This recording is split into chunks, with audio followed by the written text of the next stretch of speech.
तो हेलो दोस्तों, आपका स्वागत है फिर से एक बार अहिलदीप क्लासेस में। आई होप कि आप अच्छे होंगे, अच्छी आपकी तैयारी चल रही है। अभी ये दिन का टाइम, अभी की क्लास थोड़ा 1 बजे आनी थी, बट थोड़ा सा लेट हो गई थी, कुछ काम कम पड़ गए थे। और बाकी इसका कंटेंट थोड़ा तैयार करना पड़ता है, थोड़ा सा पीडीएफ बनानी पड़ती है, तो उसमें थोड़ा सा टाइम लगता है। ठीक है। अब जो इसमें हम देख रहे हैं, आपका जीएस पेपर 1 बेसिकली हम देख रहे हैं। ठीक है। इसमें आपका मॉडर्न हो गया, आपका आर्ट एंड कल्चर हो गया, ज्योग्राफी आपका हो गया। अब बचा है आपका ये सोसाइटी वाला। ठीक है। यहाँ पे ठीक है। अब सोसाइटी भी आपका ये है कि जो 3-4 इसमें यूनिट दे रखी है, इसमें 4 यूनिट आपकी सोसाइटी से संबंधित है, भारतीय समाज। ठीक है। तो इसमें आपको भारतीय समाज की विशेषताएं पढ़नी पड़ती है, भारत की विविधता पढ़नी पड़ती है। ठीक है। दूसरी यूनिट में जो महिलाओं की भूमिका आपकी हो गई, और जो महिला संगठन आपके हो गए, जनसंख्या एवं जो संबद्ध मुद्दे आपके हो गए, गरीबी और जो विकासात्मक विषय हो गए, शहरीकरण, उनकी समस्याएं और उनके रक्षोपाय संबंधित चीज़ें आपको देखने को मिलती है। ठीक है। तीसरा आपको पढ़ना पड़ता है कि जो आपका भारतीय समाज पे क्या भूमंडलीकरण का प्रभाव पड़ा है। और भारतीय समाज के संदर्भ में भी आपके सब यूनिट के रूप में आपका भारतीय कृषि पर, अर्थव्यवस्था पर, महिलाओं पर, वृद्धों पर, बच्चों पर, और जो उद्योगों पर बेसिकली इस तरीके से आपको पढ़ना पड़ता है। फिर जो सामाजिक सशक्तिकरण वाला टॉपिक आपका इसमें हो गया, संप्रदायवाद, क्षेत्रवाद, आपका पंथ निरपेक्षता, धर्मनिरपेक्षता, आपकी जो चीज़ें हैं, ये बेसिकली आपको इसमें देखनी पड़ती है। और जनरली जब हम समाज पढ़ते हैं, जब भारतीय समाज पढ़ते हैं, इंडियन सोसाइटी पढ़ते हैं, तो इंडियन सोसाइटी और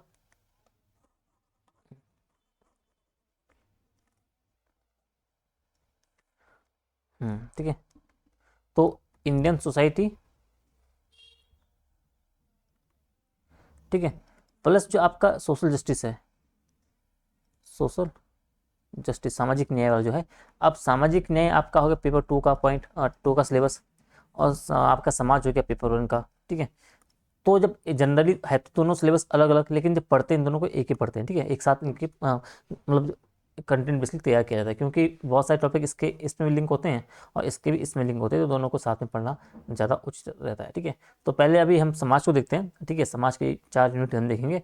इसमें से कुछ आपके टॉपिक होंगे जो आपके सामाजिक न्याय के आपके पेपर 2 में भी आपके दिए होंगे, तो वहाँ से आपके वो कवर हो जाएंगे। तो अगर टाइम मिला तो हम इसी के साथ आपका जो सामाजिक न्याय वाला आपका जो टॉपिक है वो भी आप देख लेंगे। ठीक है। क्योंकि सामाजिक न्याय आप यहाँ पेपर 2 में देखोगे, सामाजिक न्याय।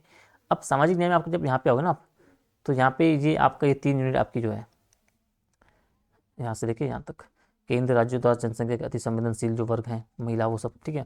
कल्याणकारी योजनाएं वगैरह, इन सब के बारे में बोल रहा है। स्वास्थ्य, शिक्षा, मानव संसाधन संबंधित सामाजिक सेवा के प्रबंधन से आपके विषय, गरीबी और भूख से संबंधित विषय है। ये सोशल जस्टिस के आपके 3 यूनिट है, इसे आपको पढ़ने पड़ते हैं। ठीक है।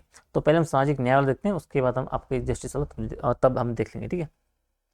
तो अगर हम इसमें आपके आए, एक मिनट, ठीक है, इसमें हम आए। ठीक है। आपका ये हो गया। ठीक है। अब जो सामाजिक न्याय हम जब पढ़ते हैं, तो पढ़ने का तरीका वही है। हम चाहते तो मैं आपको यहाँ से पढ़ा देता, ठीक है, अपने जो नोट्स से हम पढ़ लेते। लेकिन नोट्स ये प्रॉपर डीप है बहुत, इसमें बहुत टाइम लगेगा आपको।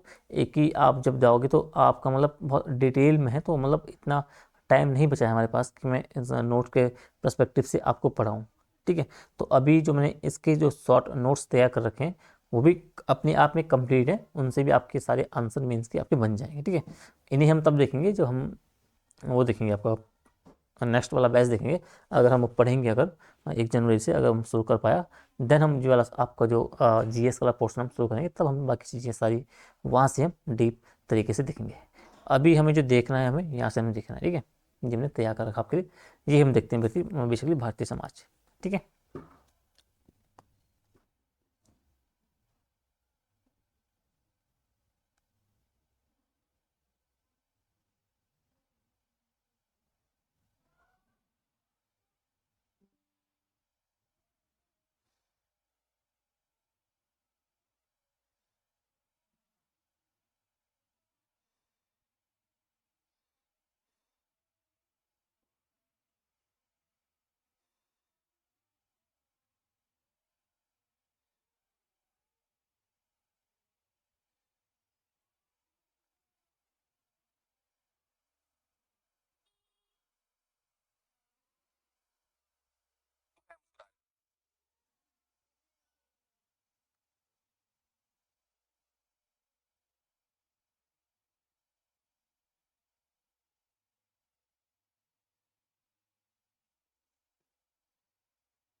ठीक है। अब इसमें जो 4 आपकी यूनिट हैं, पहला भारतीय समाज की मुख्य विशेषताएं में पढ़ना है, इसमें भारत की विविधता को पढ़ना है। ठीक है। आपकी महिलाओं की भूमिका और महिला संगठन, जनसंख्या उनसे संबंध मुद्दे आपके हो गए। ठीक है। गरीबी मुद्दे, थोड़ा सा मिसप्रिंट हो गया है। ठीक है। गरीबी और जो विकासात्मक विषय आपके हो गए, शहरीकरण, उनकी समस्याएं और रक्षोपाय। तीसरा आपका भारतीय समाज पे भूमंडलीकरण का प्रभाव आपका जो है आपको पढ़ना है, ग्लोबलाइजेशन के बारे में पढ़ना है। ठीक है। आपका सामाजिक सशक्तिकरण, संप्रदायवाद, आपका क्षेत्रवाद और धर्मनिरपेक्षता, ये हमें पढ़ना है। ठीक है। तो सबसे पहले हम देखते हैं भारतीय समाज की मुख्य जो विशेषताएं बेसिकली, उससे हम देखते हैं आपका। ठीक है। अब है सीधा सवाल कि भाई भारतीय समाज की विशेषताएं क्या है। तो आपको सीधा प्रमुख विशेषताएं आप देखो। ठीक है। बाकी आप नोट से पढ़ लेना। कि सांस्कृतिक बहुलता है भाई, आपके सैकड़ों भाषाएं बोली जाती है, विविध लोक परंपराएं हैं, आपके रीति रिवाज बहुत सारे हैं, धर्मनिरपेक्षता दृष्टिकोण है भारत का, सभी धर्मों का समान सम्मान्यता आपको दी जाती है, पारिवारिक केंद्रिता तक की बात करोगे, व्यक्ति से अधिक का क्या है, परिवार का महत्व है भारतीय समाज में, समूहवाद और सह अस्तित्व की भावना है भाई, सामूहिक निर्णय आपके लिया जाता है, सामाजिक नियंत्रण की बात बोलते हैं, पारंपरिकता और जो आधुनिकता का मिश्रण देखने को मिलता है आपको समाज में, सामाजिक परिवर्तन के साथ क्या है, पुरानी परंपराओं का समायोजन चलता आ रहा है, सामाजिक स्तरीकरण की बात करोगे, जाति, वर्ग, लिंग और क्षेत्र पर आधारित आपकी असमानताएं भी आपकी है, संवैधानिक मूल्यों का इम्पैक्ट भी आपको देखने को मिलेगा भाई, कि जो आपका समानता हो गया, स्वतंत्रता हो गया, बंधुत्व हो गया, इसने समाज में नई आपको सोच दी है। ठीक है। और भारतीय समाज लगातार आपका आधुनिकीकरण, वैश्वीकरण और जो तकनीकी बदलाव के दौर से गुजर रहा है, परंतु अपनी मूल संस्कृति को संरक्षित रखे हुए है। ठीक है। और निष्कर्ष ये आपको थोड़ा सा जानते हैं कि भारतीय समाज की शक्ति क्या है, उसकी विविधता, सहिष्णुता, अनुकूलता, निहित है। तो ये बेसिकली एक जनरल आपका है कि अगर ऐसा जनरल बात आ गई। ठीक है। विशेषताओं के संदर्भ में अब हम घुसेंगे डीप, उसकी जो प्रमुख आपकी विशेषताएं हैं। पहला आपकी वर्ण व्यवस्था, जाति व्यवस्था। तो ये भारतीय समाज की एक ऐसी व्यवस्था है जो अब आज के वर्तमान समय में भी आपकी जुड़ी हुई है भाई। ठीक है। अब ये आपका सवाल, इसे आप सॉल्व करना। ठीक है। ऐसे आप लिखना है ऐसा। ठीक है। अब वर्ण व्यवस्था, जाति व्यवस्था को देखो भाई, कि वर्ण व्यवस्था का उल्लेख आपको ऋग्वेद से मिलता है भाई। ठीक है। उसके पुरुष सूक्त में मिलता है, और प्रारंभ में यह कर्म आधारित था। ठीक है। कालांतर में यह जन्म आधारित आपकी हो जाती है। ठीक है। तो प्रारंभ में तो कर्म बेसिस पे था, लेकिन धीरे धीरे आपका कालांतर में क्या होता है, ये जन्म बेसिस पे आपका हो जाती है। प्रमुख लक्षण क्या है भाई इसके, कि भाई जन्म से आपका एक वर्गीकरण हो जाता है, जन्म आधारित आपका वर्गीकरण हो जाता है। इसमें आपको शुद्धता और अशुद्धता की अवधारणा आपकी मानी जाती है। अंतर विभाग की जो है वो इसमें नहीं है भाई। ठीक है। पेशागत विभाजन किया गया है। ठीक है। इन सब बातों को आपको वर्ण व्यवस्था, जाति व्यवस्था आपको देखने को देखते आपको रहना है।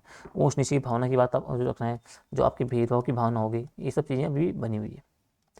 सामाजिक प्रभाव की बात आप करोगे, किसकी, वर्ण व्यवस्था की।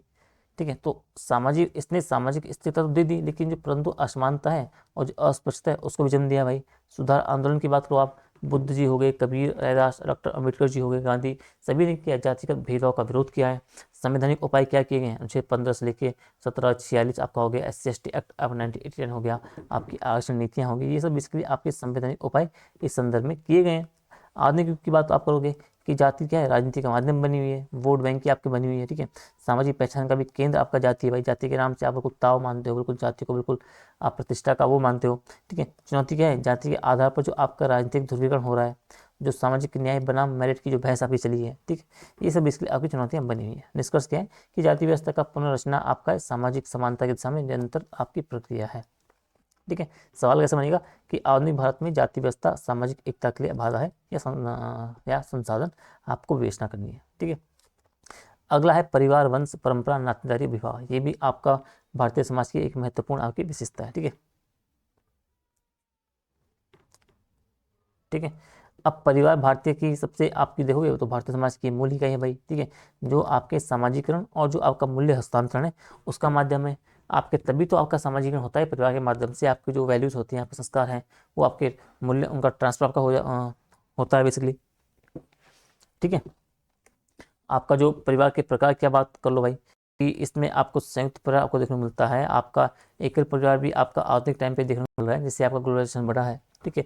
संयुक्त परिवार की विशेषता क्या है कि साझा संपत्ति आपको देखने को मिलती है, सामूहिक निर्णय की प्रक्रिया आपकी होती है, सामाजिक सुरक्षा जाल का एक काम करता है। परिवर्तन के कारण भाई कि आपका सामाजिक से संयुक्त से एकल परिवार क्यों आपका परिवर्तन हो रहा है, तो जितना आपका नवीकरण हुआ है, औद्योगिकरण हुआ है, शिक्षा, महिला सहभागिता की बढ़ी है, व्यक्तिगत स्वतंत्रता आपकी मिली है, इन सब ने क्या किया है, इसने आपका जो संयुक्त परिवार को बेसिकली एक परिवर्तन के रूप में आपका एकल परिवार के रूप धकेल रहा है। ठीक है। वंश परंपरा की बात आप करो भाई, कि भाई भारत में पितृवंशी व्यवस्था आपकी बनी हुई है और प्रमुख कुछ समाजों में आपकी मातृवंशी भी आपको देखने को मिलती है। नातेदारी की बात आप करोगे तो नातेदारी क्या है, रक्त संबंध आपके हो गए, विवाह संबंध आपके हो गए, गोत्र आधारित आपके सामाजिक संबंध की रचना आपकी नातेदारी है। ठीक है, तो नातेदारी आपकी वही जितनी मतलब नातेदारी मतलब आपका रिश्तेदार, जितने भी आपके रिश्तेदार हैं वो सब आपके आ जाएंगे, नातेदार में आपके आ जाएंगे। रक्त संबंध आपका हो गया, विवाह संबंध आपका हो गया बेसिकली। ठीक है, विवाह की बात आप करोगे, धार्मिक और सामाजिक संस्था भाई विवाह भारत में, ठीक है, हिंदू समाज में हिंदू विवाह आपका संस्कारात्मक आपका हो गया, मुस्लिम विवाह आपका एक अनुबंधात्मक आपका हो गया। ठीक है, आधुनिक बदलाव की बात करोगे तो अंतरजातीय आपको देखने को मिलता है। ठीक है, उतनी भारी मात्रा में नहीं है लेकिन आपको मिलता है कहीं ना कहीं देखने को। ठीक है, प्रेम विवाह आपका जो हो रहा है, लिव इन रिलेशन का सीन अभी जो आपका एक चल रहा है, समान लिंग विवाह पर भी चर्चा हो रही है। तो ये बेसिकली आधुनिक आपके बदलाव आए हैं विवाह के संदर्भ में। निष्कर्ष क्या बोलोगे आप कि भारतीय परिवार परंपरा और आधुनिकता के बीच आपका संतुलन बेसिकली बनाकर चल रहा है। समझ गए, तो परिवार वंश आपका जो हो गया, परंपरा, नातेदारी और विवाह में आपको इन बातों को थोड़ा सा ध्यान रखना है। अगर इस पर आपका थोड़ा सवाल आता है तो आपको उसे कुछ अपने शब्दों में थोड़ा सा उसे देखना पड़ेगा। ठीक है, अब प्रश्न क्या आएगा कि संयुक्त परिवार प्रणाली से एकल परिवार व्यवस्था की ओर जो संक्रमण के सामाजिक कारणों और परिणामों की आपको व्याख्या करनी है। समझिए, आपका एक ग्रामीण संरचना भी आपको भारतीय समाज की इंपॉर्टेंट आपकी वो है। तो आप बोलोगे भारत के लगभग आपकी 65% जनसंख्या ग्रामीण क्षेत्रों में रहती है, जो आपका कृषि आधारित समाज है भाई। और ग्राम संरचना के तत्व क्या है आपके, जाति होगी, भूमि स्वामित्व आपका हो गया, पंचायत, पारंपरिक नेतृत्व आपका क्या है, ये बेसिकली आपके ग्राम संरचना के तत्व है। ठीक है, आप सामाजिक स्तरीकरण की बात कर रहे हैं कि भाई जो आपका भूमिधारक और जो भूमिहीन वर्ग आपका है, जो उच्च निम्न जातीय विभाजन आपका बीच हुआ है। ठीक है, ये सामाजिक स्तरीकरण की बात आप करोगे। पंचायती राज व्यवस्था की बात करोगे, आपके स्थानीय सुशासन का आधार क्या है आपका, जो 73वां संविधान संशोधन हुआ है उससे बेसिकली आपको ग्रामीण संरचना में कितना इम्पैक्ट पड़ा है। परिवर्तन के कारण बोलोगे भाई, जो आपकी हरित क्रांति हुई, जो शिक्षा आपका हो रहा है, जो आपका शिक्षा का विकास, जो आपका पलायन आपका हो रहा है, जो सरकारी योजना आपकी होगी, सोशल मीडिया भी जो मीडिया का आगमन हो गया है, इन सबसे आपका परिवर्तन भी ग्रामीण संरचना में आपको देखने को मिल रहा है। समस्या क्या है आपकी ग्रामीण संरचना की, बेरोजगारी आपकी बनी हुई है, पलायन आपका बना हुआ है, ग्रामीण गरीबी आपकी बनी हुई है, महिलाओं की भागीदारी की कमी आपकी बनी हुई है। ठीक है, तो इन बातों को थोड़ा सा आपको जानते रहना है।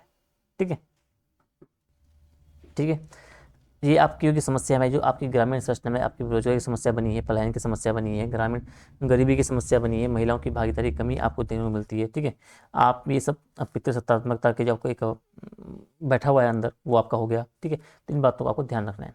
अगला ये बोल रहा है आपका सामाजिक सुधार के बारे में कि भाई कि आपके जो स्वयं सहायता समूह आपके हो गए ग्रामीण स्तर के, जो आपके डिजिटल ग्राम आपकी जो उसकी अवधारणा आपकी हो गई, जो आपका मनरेगा हो गया, ग्रामीण उद्यमिता आपकी हो गई, ये सब क्या है, ये सब बेसिकली एक सामाजिक सुधार का स्तर आपका सुधार रहे ग्रामीण संरचना के स्तर पर। निष्कर्ष क्या बोलोगे कि ग्रामीण समाज परंपरा और जो आधुनिक विकास है दोनों के संगम का प्रतीक है। बेसिकली सवाल क्या बनेगा कि भारतीय ग्रामीण समाज के परिवर्तन में आर्थिक और जो सामाजिक कारक हैं उनकी भूमिका पर आपको चर्चा करनी है। समझ गए, पांचों आपका प्रमुख क्या है विशेषता भारतीय समाज की, वह जनजातीय समुदाय। बेसिकली अब भारत में लगभग आपका 8.6% जनसंख्या क्या अनुसूचित जनजातियों की है। ठीक है, विशेषता क्या है आपका, उनकी अलग भाषा है, अलग रीति रिवाज है, अलग अलग लोक संस्कृति है, सामुदायिक भूमि स्वामित्व उनका है। ठीक है, मुख्य क्षेत्र आपका मध्य भारत में आप जाओगे तो गौंड वाला आपका हो गया, आपकी भील जनजाति आपकी होगी। उत्तर पूर्व में आप आओगे तो नागा मिजो आपके हो गए, मध्य हिमालय में आपकी भोटिया जौनसारी आपकी हो गई। तो ये बेसिकली आपकी जनजातीय समुदाय हैं। ठीक है, तो इनको आपको थोड़ा सा जानते रहना। समस्या क्या है इनकी कि इनकी विकास योजनाओं से विस्थापन इनका हो रहा है, डैम से, माइनिंग से, शिक्षा और स्वास्थ्य की कमी इनमें आपकी थोड़ी सी है, संस्कृति का इनका क्षरण हो रहा है। बेसिकली इनका जो वन अधिकार संबंधी आपके विवाद से आपके मुद्दे हैं वो आपकी समस्या बनी हुई है। संवैधानिक प्रावधान क्या किए गए, अनुच्छेद 244 आपका जो पैसा एक्ट है उसका विस्तार किया गया है। ठीक है, वन अधिकार जो अधिनियम 2006 आपका हो गया, अनुसूचित क्षेत्र वाला, इन सब आपको थोड़ा सा देखना है। अनुसूचित आपका अलग हो गया। ठीक है, सरकारी योजना भी आपकी जो ट्राइफेड आपकी चल रही है, एकलव्य मॉडल स्कूल चल रहे हैं, आपका जो वन बंधु कल्याण योजना आपकी चल रही है, ये बेसिकली इनके संबंध में आपकी योजनाएं होगी। निष्कर्ष क्या बोलोगे आप कि विकास और जो सांस्कृतिक आपका संरक्षण है बेसिकली उसके बीच एक संतुलन क्या आपका एक आवश्यक है। ठीक है, तो इस तरीके से आपका जो जनजातीय वाला आपका ये आपका हो जाएगा। सवाल क्या बनेगा कि भारतीय जनजातियों की समस्याओं का विश्लेषण करते हुए बताइए कि क्या वर्तमान नीतियां और उनके वास्तविक सशक्तिकरण में सफल रही है। तो इस तरीके से आपको देखना है। ठीक है, तो 5 तो आपकी हो गए। छठवां आपका है पैट्रियार्की, यानी कि जो पितृतंत्र है वो भी आपका भारतीय समाज का एक महत्वपूर्ण आपका एक विशेषता के रूप में आपकी बनी हुई है, आपको पता ही है। तो इसमें क्या है भाई कि पितृसत्ता क्या है, पितृसत्ता एक ऐसी सामाजिक व्यवस्था है जिसमें पुरुष सत्ता का हमेशा केंद्र होता है हर स्तर पे, ये आपको जानते रहना है। अब लक्षण क्या है इसके कि संपत्ति और पुरुष अधिकार की बात आप कर लो, विवाह और निर्णय में आपका पुरुष प्रभुत्व की बात करो, महिला की सामाजिक निर्भरता की बात कर लो, लिंग आधारित आपकी जो भूमिकाएं आपकी होगी, ये सब बेसिकली इसके लक्षण है किसके, पितृतंत्र के। ठीक है, अब प्रभाव क्या होगा इसका, अब शिक्षा और रोजगार में आपको असमानता मिलेगी। ठीक है, महिला पुरुष में आपका महिला हिंसा आपकी बढ़ेगी, दहेज जैसे आगे जो मामले आपके हो गए, आपके भ्रूण हत्या जैसे मामले आपके हो गए, निर्णय प्रक्रिया से आपका जो बहिष्करण होगा महिलाओं का, ये सब चीज़ें आपको इसमें आपको देखने को मिलेगी प्रभाव के संदर्भ में। ठीक है, अब इसमें कानूनी सुधार क्या किया गया भाई सरकार के द्वारा, तो डोमेस्टिक वायलेंस एक्ट 5 आपका लाया गया, हिंदू का सेशन अमेंडमेंट आपका जो 5 का है वो लाया गया, जो आपका पॉश एक्ट आपका जो 13 का है वो आपका लाया गया। ठीक है, आंदोलन की बात आप करो तो नारीवाद की जो लहरें आपकी हो गई, ठीक है, इसमें आपका लिबरल सोशलिस्ट आपका रेडिकल आपका हो गया, आपका बेटी बचाओ बेटी पढ़ाओ जैसी आपकी जो पहले बेसिकली इनसे संबंधित आपको देखने को मिलती है। निष्कर्ष क्या बोल गया, आपकी पितृसत्ता का अंत बेसिकली क्या है, शिक्षा, समान अवसर और जो मानसिकता परिवर्तन से आपका संभव है। सवाल क्या बनेगा कि भारतीय समाज में पितृसत्ता की जड़ें कितनी गहरी है, आधुनिक समय में इसके कमजोर होने के संकेतों को आपको विश्लेषण करना है। ठीक है, तो इसमें आपको इन बातों को थोड़ा सा आपको देखना है पितृतंत्र के बारे में। तो 6 आपकी प्रमुख विशेषताएं हमने भारतीय समाज के संदर्भ में देख ली।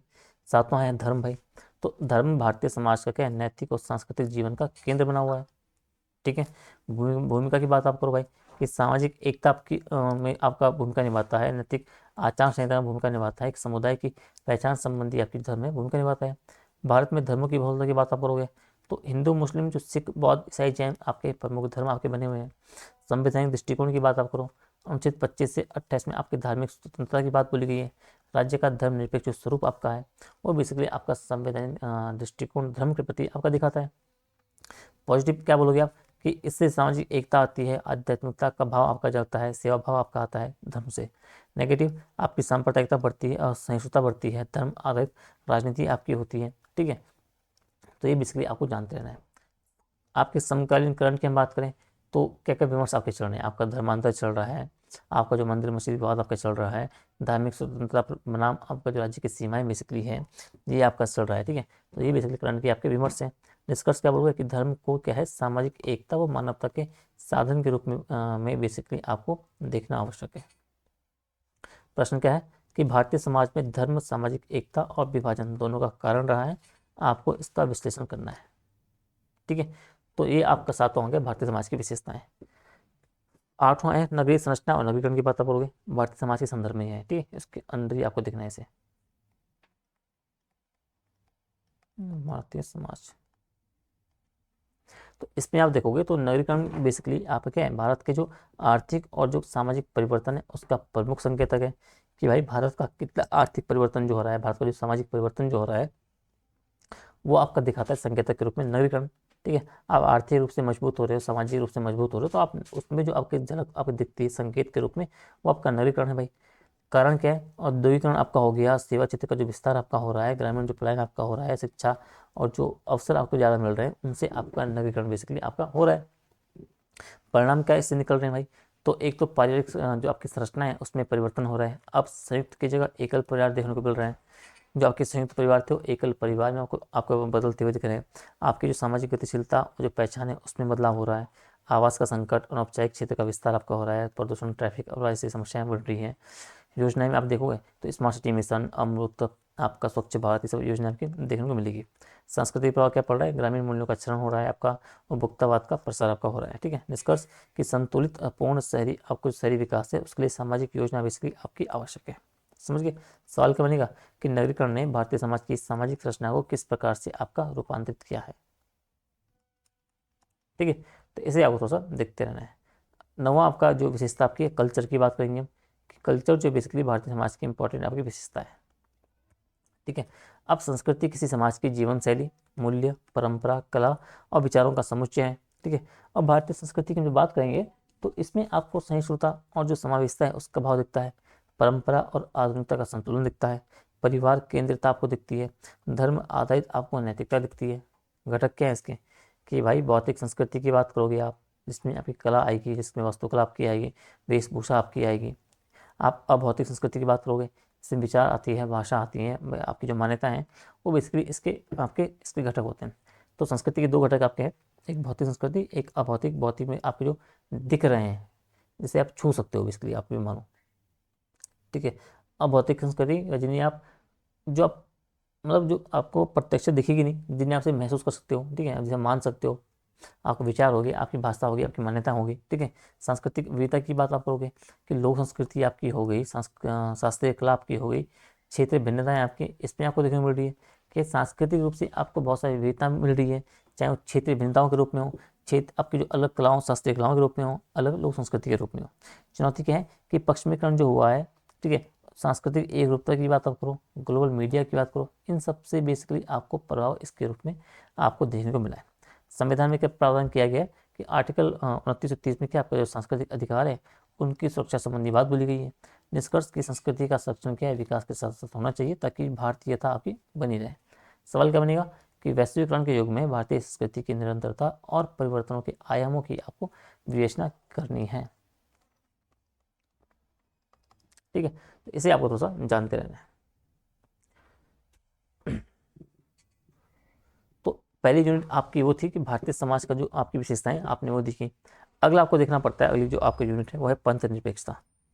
अगला जो टॉपिक इसमें है, हम पंथ निरपेक्षता देखेंगे, ठीक है। ठीक है, तो पहला आपने जो उसमें था टॉपिक वो था कि भारतीय समाज की विशेषताएं वो हमने देख ली, कौन कौन सी विशेषताएं। अगर सवाल आपका बनता है तो आपको इन सभी विशेषताओं को अपने आंसर में डालना है, ठीक है। अब है आपकी जो पंथ निरपेक्षता, आपका जो सेकुलरिज्म है उसके बारे में। तो इसका कॉन्सेप्ट क्या है, अवधारणा क्या है कि पंथ निरपेक्षता शब्द क्या है, जो आपका सेकुलरिज्म है उसका हिंदी रूप है। इसका अर्थ है कि राज्य बेसिकली क्या है, किसी एक धर्म से न जुड़ेगा और सभी धर्मों के प्रति आप समान दृष्टिकोण आप रखोगे, ठीक है। ये नास्तिकता नहीं है बल्कि धर्म के प्रति क्या है, समान सम्मान, सर्वधर्म संभाव आपका जो भाव है वो है बेसिकली। यानी कि हमें किसी विशेष धर्म का को सपोर्ट नहीं करना है और ना ही हमें किसी धर्म से कोई दिक्कत है, ठीक है। हमारे लिए सभी धर्म क्या है, समान रूप से हैं। तो ये क्या है, सब सर्वधर्म समभाव की भावना जो है इसी में आपको देखने को मिलती है, यानी कि सभी धर्मों के प्रति हमारा समान दृष्टिकोण आपको रखना ही आपका पंथ निरपेक्षता आपकी हो जाएगी, ठीक है। और भारतीय परंपरा में आपका धर्म निरपेक्षता का भाव क्या है, जो अशोक का जो धर्म नीति बेसिकली है, अकबर की जो सुलह एलाई जो कुल आपका हो गया, और गांधी जी का जो आपका सर्वधर्म संभाव है उसमें बेसिकली आपका देखा जा सकता है, ठीक है। इसमें आपको थोड़ा सा देखते रहना। भारतीय संदर्भ में विकास की बात हो गई तो भारतीय प्राचीन भारत में क्या आपका जो धार्मिक सहिष्णुता आपकी सामाजिक स्वभाव का हिस्सा थी भाई। मध्यकाल में विभिन्न धर्म आपके आते हैं, उनमें सह अस्तित्व मिलता है आपको। सूफी भक्ति आंदोलन ने इसे और गहराया। स्वतंत्रता संग्राम में भी आपका गांधी जी, नेहरू, टैगोर, अम्बेडकर जी ने आपका धर्मनिरपेक्षता को राष्ट्र निर्माण का आधार बनाया, ठीक है। और इन्हें बेसिकली आपको थोड़ा सा देखते रहना है। संविधान में क्या प्रावधान किया गया भाई, तो आप पता है कि स्पष्ट रूप से पंथ निरपेक्ष राज्य उल्लिखित है प्रस्तावना में, जो कि आपका पहले संविधान संशोधन क्षेत्र में जुड़ा। अनुच्छेद 25 से 28 आपके धार्मिक स्वतंत्रता का अधिकार देता है। अनुच्छेद 14 और 15 आपका समानता और भेदभाव निषेध का आधार है भाई। तो ये बेसिकली आपके संवैधानिक प्रावधान है। भारतीय मॉडल बना पश्चिमी मॉडल आपको देखना है कि दृष्टिकोण क्या है। तो भारतीय मॉडल क्या है, धर्म से समान दूरी बनाता है। पश्चिमी मॉडल क्या है, वो राज्य और धर्म का पूर्ण पृथक्करण करता है, ठीक है। प्रकृति कैसी है भारतीय मॉडल की, कि सकारात्मक धर्मनिरपेक्षता है, यानी कि सभी धर्मों को हम समान अवसर देखेंगे। पश्चिमी मॉडल क्या है कि नकारात्मक धर्मनिरपेक्षता है, राज्य का धर्म से कोई लेना देना नहीं, कोई संबंध नहीं है। एग्जाम्पल, भारत के जो सभी धर्मों के त्योहारों की मान्यता मिलती है, धार्मिक स्वतंत्रता मिलती है, ठीक है। आपको छुट्टियां मिलती है, चाहे हिंदू धर्म हो चाहे मुसलमान कोई फेस्टिवल हो, ठीक है, मुस्लिम का। लेकिन पश्चिमी मॉडल में आप देखोगे फ्रांस, अमेरिका ऐसे राज्यों में धर्म का कोई हस्तक्षेप नहीं है, बेसिकली राज्य का धर्म पर कोई हस्तक्षेप नहीं है। इसलिए आपको थोड़ा सा जानते हुए रहना है, ठीक है। धर्मनिरपेक्षता के आयाम की बात आएंगे तो आपको नागरिक अधिकार आयाम पढ़ना है, राजनीतिक आयाम पढ़ना है, सामाजिक आयाम पढ़ना है और सांस्कृतिक आयाम आपको थोड़ा सा देखते रहना है, ये आप पढ़ लेना, ठीक है। समकालीन चुनौती क्या है भाई आपकी धर्मनिरपेक्षता की, सांप्रदायिकता की चुनौती है, धार्मिक ध्रुवीकरण जो हो रहा है, धर्मांतर विवाद जो आपके हो रहे हैं, व्यक्तिगत कानून विधि की बात करोगे आप, संवेदनशील जो मीडिया विमर्श आपका है, ये बेसिकली आपको देखते हुए रहने हैं, ठीक है। ये बेसिकली आपकी चुनौतियाँ बनी हुई है पंथ निरपेक्षता के लिए। आपकी जो वोट बैंकिंग जो आपकी नीति, आपकी जो राजनीति हो रही है धर्म के लिए, ठीक है, वोट के लिए बेसिकली इसको आपको थोड़ा सा देखना है। सरकारी सामाजिक पहल क्या की गई, संवैधानिक निकाय की स्थापना की गई है, अल्पसंख्यक आयोग, राष्ट्रीय एकता परिषद की बात करो आप, शैक्षिक नीतियों की बात करो, आपकी मूल्य आधारित शिक्षा, नागरिक शिक्षा की बात की गई है। राजनीतिक स्तर पर आप क्या देखोगे, चुनाव आयोग के द्वारा क्या मॉडल कोड ऑफ कंडक्ट में धार्मिक अपीलों पर रोक बोली गई है, ठीक है। धार्मिक समाज की भूमिका की बात करोगे आप, यानी कि आपका जो सद्भावना मिशन आपका हो गया है, जो आपका बेसिकली इंटरफेथ आपका डायलॉग्स आपका हो गया है, जो इस बेसिकली आपके प्रयास, बेसिकली आपके नागरिक प्रयास की भूमिका आप रखते हैं किसमें, सामाजिक पहलों के रूप में, ठीक है। अब महान विचार ये आपको देख लेना, कि महात्मा गांधी का सर्वधर्म समभाव की बात होगी, अम्बेडकर जी की धर्म बात, नेहरू जी की, राजेंद्र प्रसाद जी की, ठीक है। तो इन्हें बेसिकली आपको थोड़ा सा कोट करना है अपने आंसर में। अब भारत में धर्मनिरपेक्षता की व्यवहारिकता की बात आप करोगे तो आपका बिहार रूप से भारत में क्या है, धर्मनिरपेक्षता होने के बाद क्या है, धर्म संवेदनशील राज्य है भाई, ठीक है। और सरकार कभी कभी धार्मिक स्थलों को सहायता देती है, तीर्थ यात्रा योजनाएं संचालित करती है। यह भारतीय सेक्युलरिज्म की व्यावहारिक रूपरेखा है, पूर्ण पृथक्करण नहीं है बल्कि संतुलन है, ठीक है। ये निष्कर्ष है, निष्कर्ष थोड़ा आप देख लेना, ठीक है। और ये आपका संभावित सवाल का ऐसा बनेगा कि भारतीय जो पंथ निरपेक्षता और जो पश्चिमी धर्म निरपेक्षता है उससे भिन्न है, इस भिन्नता का विश्लेषण करना है और समकालीन भारत में इसके समक्ष कौन कौन सी उपस्थित जो चुनौतियाँ हैं इसकी आपको चर्चा करनी है। प्रत्येक शब्द आपका, प्रत्येक सवाल का 150 शब्दों का है, ठीक है। तो इसे आप थोड़ा सा जानते आप रहना, ठीक है। अगला आपका है सांप्रदायिकता, इससे आपको जानना है। तो इसकी अवधारणा क्या है भाई कि सांप्रदायिक शब्द का क्या मतलब है, सांप्रदायिकता यानी कि आपका कम्युनलिज्म, ठीक है। अर्थ है किसी एक धार्मिक समुदाय से संकीर्ण हितों को राष्ट्र हित से आपको ऊपर रखना है, ठीक है। यानी जब धर्म को बेसिकली क्या है, राजनीति, सामाजिक संबंध या राष्ट्रीय एकता के आधार के रूप में आपका इस्तेमाल किया जाता है तब वो सांप्रदायिकता कहलाती है, ठीक है। और ये बेसिकली एक ऐसी आइडियोलॉजी है, एक ऐसी विचारधारा है जो मानेगी कि विभिन्न धार्मिक समुदाय के हित बेसिकली सांप्रदायिक के मतलब परस्पर बेसिकली विरोधी हैं, ठीक है। यानी जो विभिन्न आपके धार्मिक समुदाय है सबके हित क्या है, परस्पर अलग हैं, परस्पर विरोधी हैं। सरल शब्दों में आप बोलोगे धर्म का जो राजनीतिकरण आपका हुआ है, जो राजनीति का धर्मीकरण हुआ है, ठीक है, तो दोनों ही बेसिकली क्या है, सांप्रदायिकता के रूप है। तो इसे आपको थोड़ा सा जानते हुए रहना है। सरल शब्दों में धर्म का जो राजनीतिकरण आपका हो रहा है, ठीक है। अवधारणा की बात आपको आपने कर ली। अब ऐतिहासिक पृष्ठभूमि आप देखोगे तो उसमें आप उल्लेख करोगे डिवाइड एंड रूल की बात आप करोगे ब्रिटिश काल के टाइम पे, जो उन्होंने मत विभाजन जो अलग जो उन्होंने किया था बेसिकली आपका जो सेपरेट इलेक्टोरल का किया था, इलेक्टोरेट आपका जो क्षेत्र का किया था 9 में 19 में 35 में, इसकी बात करोगे। मुस्लिम लीग, हिंदू महासभा जैसी संस्थाओं की आप उल्लेख करोगे, किस तरीके से उन्होंने आपका इसमें आग में घी डालने का काम किया, सांप्रदायिक राजनीति की उपस्थिति। 1947 का जो विभाजन सांप्रदायिकता का चरम बेसिकली था, 1905 का जो बंगाल विभाजन आपका था, इन सब बातों को बेसिकली आप ऐतिहासिक पृष्ठभूमि के रूप में आप रखोगे। सांप्रदायिकता की आती है तो उसके प्रकार आती है, तो थोड़ा ये पढ़ लेना आप, प्रकार पढ़ लेना। सांप्रदायिकता के कारण भाई वही ऐतिहासिक कारण है, राजनीतिक कारण है, सामाजिक कारण है, आर्थिक कारण है, मीडिया और सोशल मीडिया की बात आप करोगे, सांस्कृतिक कारण की आप बात करोगे, ठीक है। तो बेसिकली ये आपके प्रमुख आपके रीज़न है जो आपके सांप्रदायिकता के कारण आपके बने हुए हैं, मेजर कॉजेस, ठीक है। ये आपका अंदर और डिटेल में इन्हें आप पढ़ लेना, ठीक है। सांप्रदायिकता के प्रभाव के पड़ेंगे कि भाई राष्ट्रीय एकता प्रभाव आपका होगा, हिंसा और दंगे बढ़ेंगे, विकास पर असर पड़ेगा, तो लोकतंत्र पर संकट आएगा, सामाजिक विभाजन आपका हो सकता है। तो ये आपके सांप्रदायिकता के प्रभाव आपके हो गए। अगला है भारतीय समाज पर प्रभाव क्या पड़ा है सांप्रदायिकता का। तो धार्मिक पहचान क्या है, वो सामाजिक पहचान से जुड़ जाती है भाई। समुदाय के बीच क्या है, विश्वास की कमी को बढ़ाएगी। आपकी जो सांस्कृतिक एकता है वो आपकी कमजोर होगी। आपका जो विविधता में एकता का भाव है वो आपका आहत होगा। संवैधानिक जो मूल्य आपके हैं, समानता, बंधुत्व और धर्मनिरपेक्षता, उनको बेसिकली आपकी चुनौती मिलती है। तो भारतीय समाज के संबंध में आपको इन प्रभावों को थोड़ा सा आपको देखते हुए रहना है, ठीक है। संवैधानिक और कानूनी उपाय की बात करोगे आप, तो भाई संविधान की प्रस्तावना की बात आपको, इसमें आपका धर्मनिरपेक्ष राज्य की बात बोली गई है। आप अनुच्छेद 25 से 28 धार्मिक स्वतंत्रता का अधिकार की बात करोगे। अनुच्छेद 14, 15, 16 आपका समानता और भेदभाव निषेध की बात करता है। इसके अलावा संवैधानिक कानून 51 की बात करोगे आप, कानूनी प्रावधान जो आपकी आईपीसी की धाराएं 153, 295, 505 होगी, ये बेसिकली आपकी इससे संबंधित है, ठीक है। सामाजिक उपाय सुधार, शिक्षा से, मीडिया की भूमिका से, समुदाय स्तर पर संवाद हो, राजनीतिक सुधार हो, युवा और एनजीओ की भूमिका हो, ये बेसिकली आपके सामाजिक सुधार और उपाय कर सकते हैं। महान विचारक और दृष्टिकोण की बात करो आप, तो महात्मा गांधी जी आपका हो गया, डॉक्टर अम्बेडकर, नेहरू जी, रविन्द्रनाथ टैगोर, ये सब सबको देखते हुए रहना है।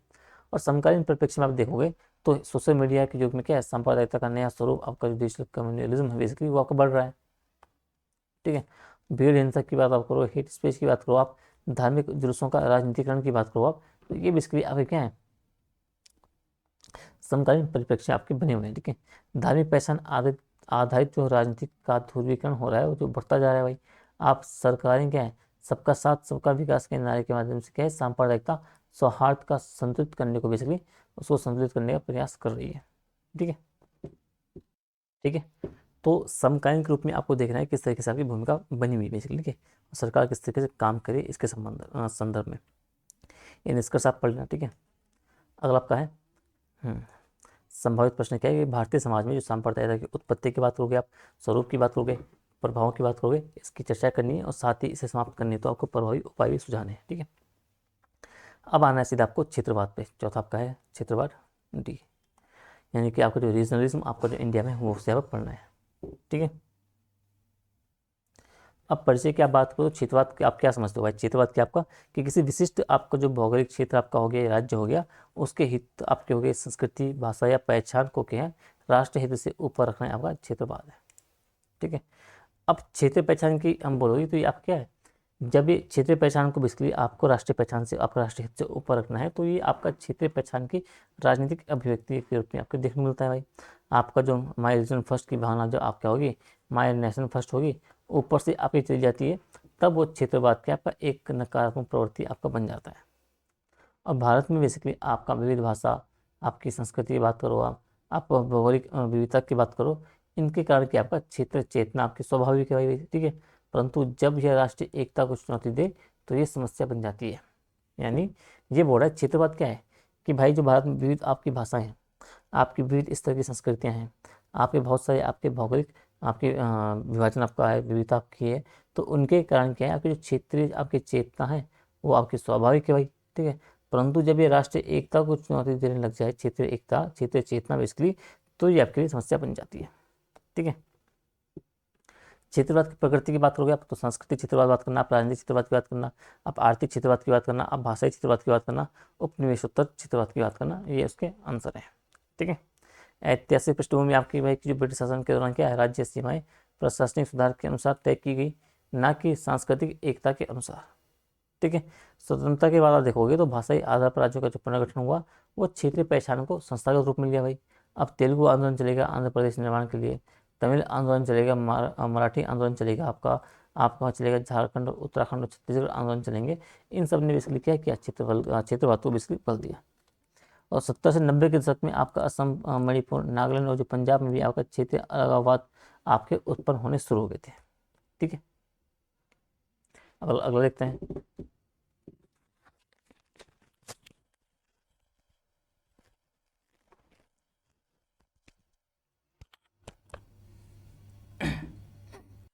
ठीक है, तो ये भी जो आपका हिस्टोरिकल बैकग्राउंड है आपका इसको लेके, क्षेत्रवाद को लेके, कि भाई जो आपकी ब्रिटिश शासन था उसके दौरान आपकी जो राज्य सीमाएं थी वो प्रशासनिक सुधार के अनुसार तय की गई थी। ठीक है, ना कि आपकी सांस्कृतिक एकता के अनुसार।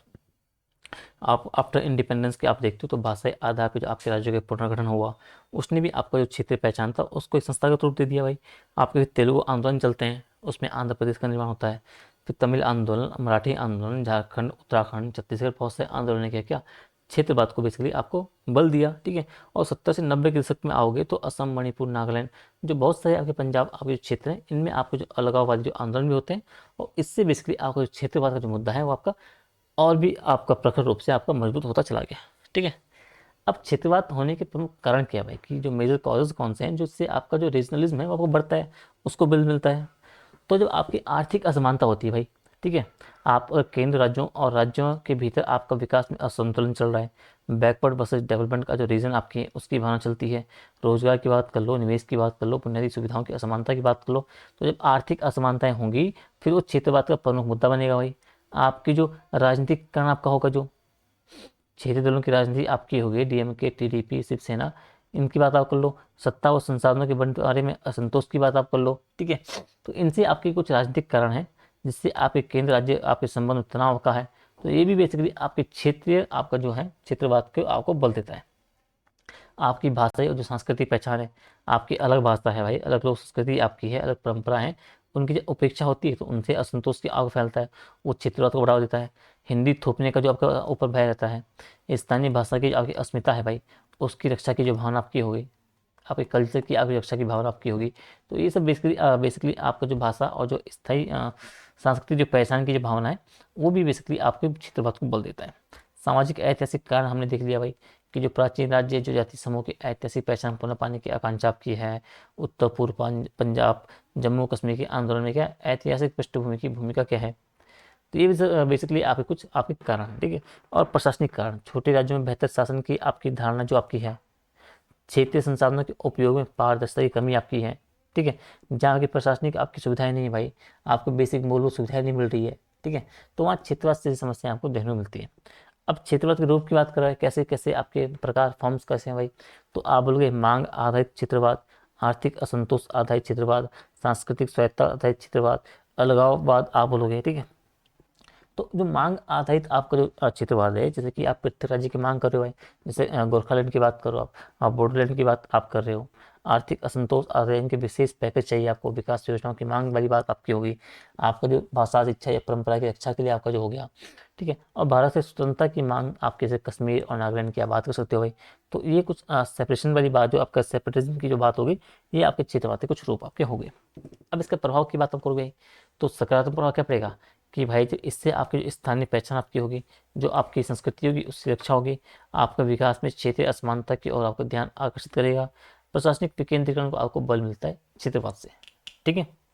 नेगेटिव क्या है, इससे राष्ट्रीय एकता का खतरा आपका रहता है, राष्ट्रीय एकता को खतरा है, राष्ट्रीय अखंडता को खतरा रहता है, अलगाववाद आपका हो गया, हिंसा आपकी हो गई, उग्रवाद को आपका बढ़ावा मिलता है, राजनीतिक अस्थिरता मिलती है, विकास आपका बाधित होता है, राज्य बनाम केंद्र के विवाद में क्या आपका संस्थागत संतुलन आपका बिगड़ जाता है बेसिकली।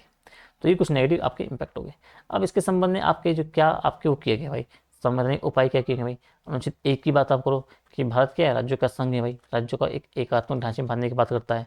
आर्टिकल 2 और 3 संसद को नए राज्यों के निर्माण की शक्ति है भाई। आर्टिकल 355 केंद्र का दायित्व है कि राज्यों में शासन की एकता को बनाए रखे। वित्त आयोग, योजना आयोग, नीति आयोग की हम बात कर रहे हैं, तो ये बेसिकली क्षेत्रीय संतुलन हेतु संसाधनों का समान वितरण संबंधी काम करते हैं।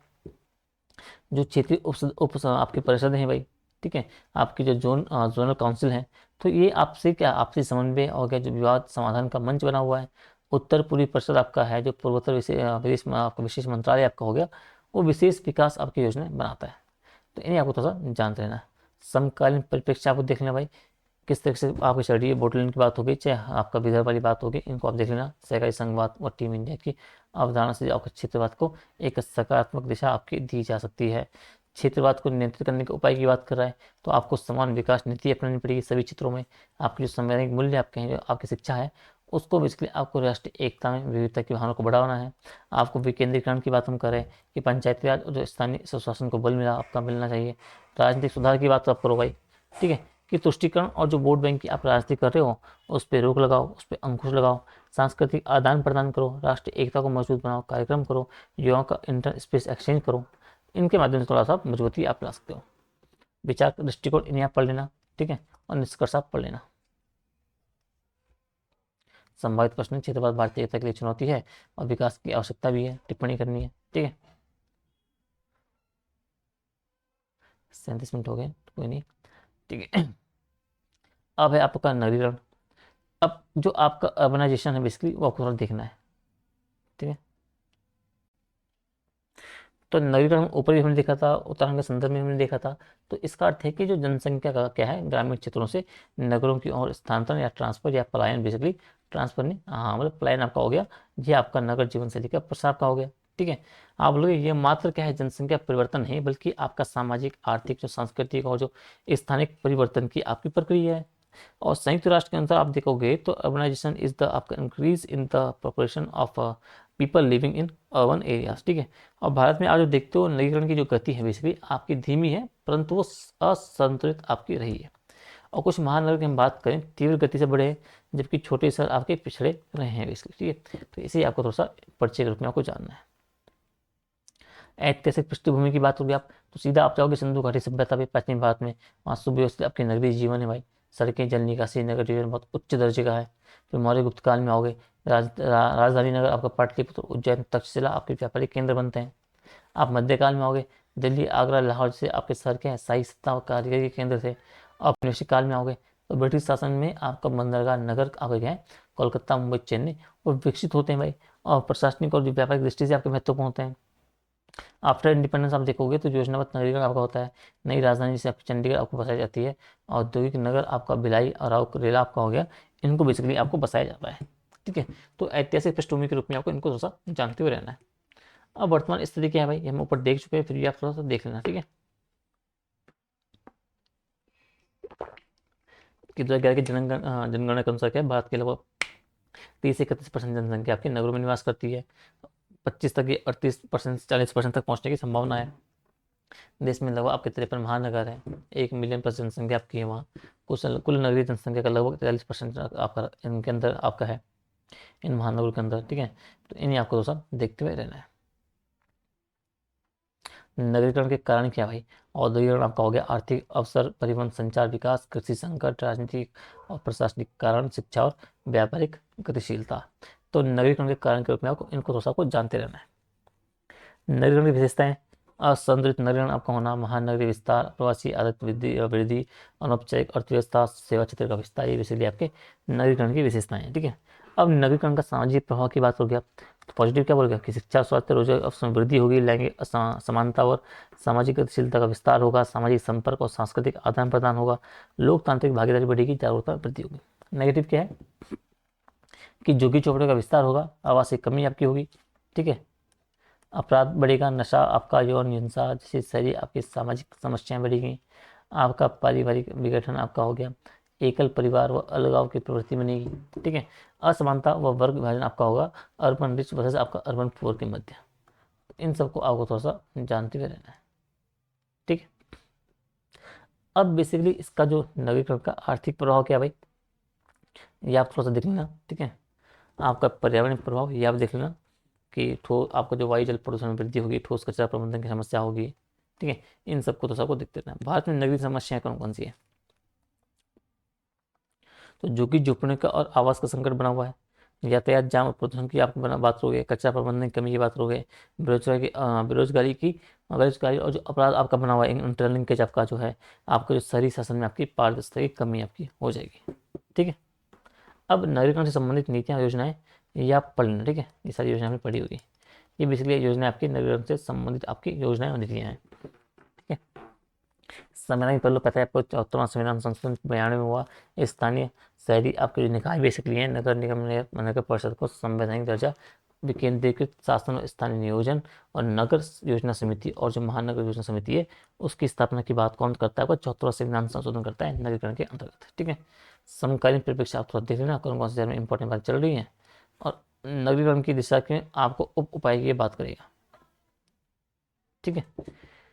तो अगर हम उपाय की बात करें, हाँ, अगर वे फॉरवर्ड की बात करें हम नगरीकरण की दिशा में, आप बोलोगे कि संतुलित क्षेत्र विकास करो, शहरी नियोजन में भागीदारी बढ़ाओ, ग्रीन अर्बन इंफ्रास्ट्रक्चर की निर्माण करो, स्मार्ट मोबिलिटी अपनाओ, सामाजिक समावेशन करो, डेटा आधारित आपको शहरी प्रबंधन करना है, ठीक है। विचार का दृष्टिकोण आप पढ़ लेना थोड़ा सा, और आप निष्कर्ष आप पढ़ लेना, ठीक है।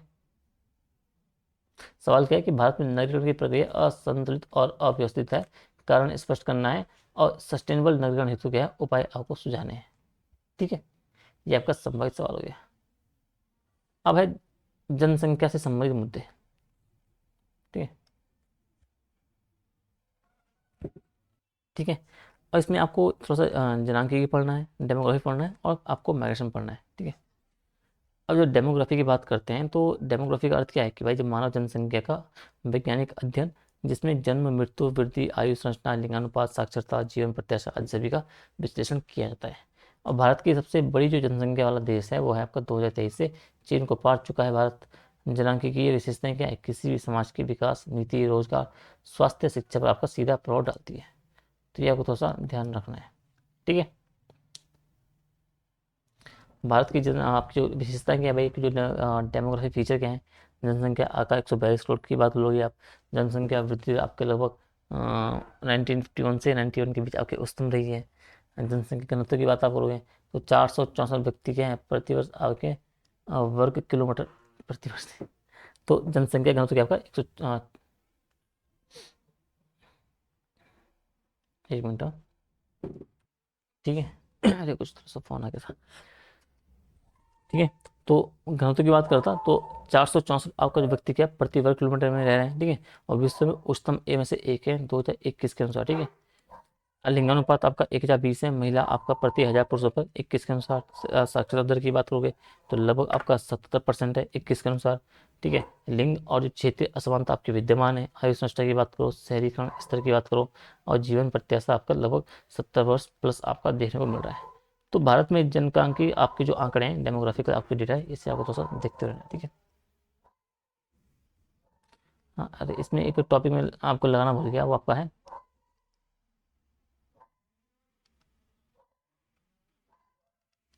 आपके जनांगीय लाभांश जो और डेमोग्राफिक डिविडेंड है, इसे आपको अपने से इस तरह आपको तैयार करना है, ठीक है, अच्छे से इस तरह का सवाल बन सकता है, ठीक है।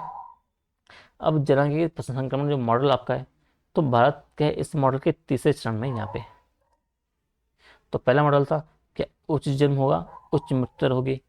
दूसरे मॉडल में उच्च जन्म है, मृत्यु दर घटेगी। तीसरे में आपकी जन्म दर भी घटेगी और आपकी मृत्यु दर आपकी निम्न बनी होगी। वर्तमान स्थिति भारत की यही है। और वर्तमान में जब देखते हो तो भारत क्या है, वो भारत आपका स्थिर जनसंख्या चरण, बेसिकली स्टेज आपका 4 से गुजर रहा है, ठीक है, गुजर रहा है 4 की और अग्रसर है। जनसंख्या वृद्धि के कारण क्या है भाई, कृषि अर्थव्यवस्था निरपेक्षता, इस तो आपको पता ही ना, ये आप देख आप कर लेना, ठीक है। जनसंख्या वृद्धि के प्रभाव क्या होंगे ये आप देख लीजिए, पता ही है आपको, पॉजिटिव क्या होंगे नेगेटिव क्या होंगे बताने की जरूरत है नहीं, ठीक है। अगला है आपका जनसंख्या नियंत्रण नीतियों की बात कर रहा है, ठीक है।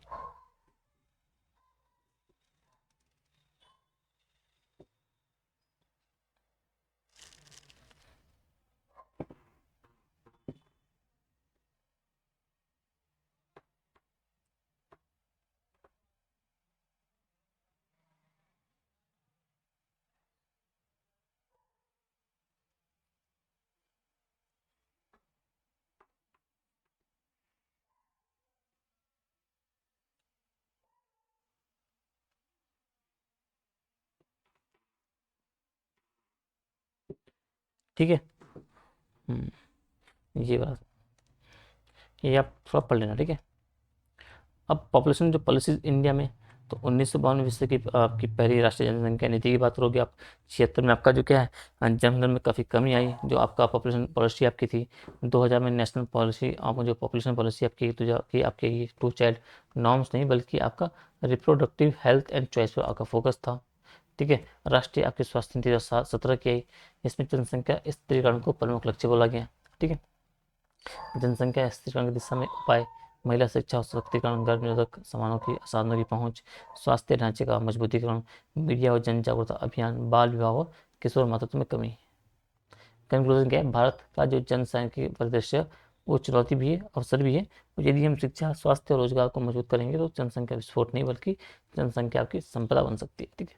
सवाल क्या आएगा कि भारत के जनसांख्यिकीय संक्रमण की वर्तमान अवस्था की आपको व्याख्या करनी है। भारत में जनसंख्या वृद्धि को अवसर में बदलने के लिए कौन सी नीति, आपके उपाय आपके आवश्यक है, ठीक है। तो इस क्लास को जरा मुझे यहीं पे रोकना पड़ रहा है, ठीक है। कुछ अर्जेंट काम काम पड़ गया है, ठीक है। वैसे आपकी 40 मिनट से ऊपर क्लास आपकी हो गई है, मे बी 50 मिनट की आपको हो गई है। तो इसमें बस एक प्रोविजन वाला बचा है, ठीक है, आपका जो माइग्रेशन वाला है। और फिर जो एक काफ़ी बड़ा टॉपिक है वो वाला, जो आपका कि हाँ वैश्वीकरण का भारतीय समाज है, आपका जो आपका इम्पैक्ट की बात कर रहा है। और एक टॉपिक आपका और होगा, तो ये हम अभी शाम की क्लास में हम देख लेंगे, ठीक है। तो मुझे कुछ काम अर्जेंट काम पड़ गया है, इस चक्कर से मुझे क्लास यहीं पर रुकनी पड़ रही है। तो अगला पार्ट जो बचा हुआ, जो रिमेनिंग पार्ट है, हम नेक्स्ट क्लास शाम को देख लेंगे, ठीक है। तो अभी मुझे जाना पड़ रहा है, तो उसके लिए माफ़ी चाहूँगा। तो अभी के लिए इतना ही है, मिलते हैं आपको शाम के टाइम, तब तक के लिए ध्यान रखिए, अच्छे से तैयारी करिए। मिलते हैं आपको शाम को, तब तक के लिए टाटा बाय।